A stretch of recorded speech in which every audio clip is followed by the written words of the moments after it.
ಚಿಂತಾಮಣಿ ತಾಲೂಕು ಹಿಂದುಳಿದ ವರ್ಗ ಕಲ್ಯಾಣ ಇಲಾಖೆ ಮುಂದೆ ನಾವಿದ್ದೀವಿ. ಆದರೆ ಸಾರ್ವಜನಿಕರು ಭೇಟಿ ನೀಡುವಂಥ ಸ್ಥಳವಾಗಿರೋದ್ರಿಂದ ಆದರೆ ಇಲ್ಲಿನ ಅಧಿಕಾರಿಗಳು ಯಾರೂ ಕೂಡ ಇಲ್ಲಿ ಸ್ವಚ್ಛತೆಗೆ ಮಾನ್ಯತೆ ಕೊಟ್ಟಿರಲಿಲ್ಲ. ಇಲ್ಲಿ ಬಂದರೆ ಆ ಕಚೇರಿ ಮುಂದೆ ಹಲವಾರು ಗಿಡಗಳು, ಕೆಟ್ಟ ಗಿಡಗಳೆಲ್ಲ, ಗಬ್ಬು ಗಿಡಗಳೆಲ್ಲ ಇಟ್ಕೊಂಡಿದ್ದಾರೆ. ಈ ಸ್ವಚ್ಛತೆಗಾಗಿ ಸರ್ಕಾರ ಸುಮಾರು ಅನುದಾನವನ್ನು ಬಿಡುಗಡೆ ಮಾಡ್ತದೆ. ಆದರೆ ಈ ಕೆಲಸವನ್ನು ಮಾಡಲಿಕ್ಕೆ ಇವರಿಗೆ ಮನಸ್ಸಿಲ್ವಾ ಅಥವಾ ಮಾಡೋದಕ್ಕೆ ಸಮಯ ಇಲ್ವಾ ಏನು ಅಂತ ನಮಗೆ ಗೊತ್ತಾಗ್ತಾ ಇಲ್ಲ.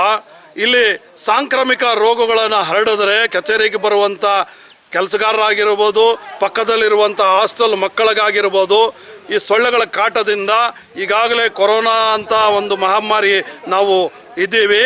ಅದ್ರ ಜೊತೆಗೆ ಮಲೇರಿಯಾ ಇನ್ನೊಂದು ಮತ್ತೊಂದು ಜ್ವರಗಳು ಬರುವಂಥ ಸೂಚನೆ ಇವತ್ತು ಮಳೆ ಬಿದ್ದಿದೆ.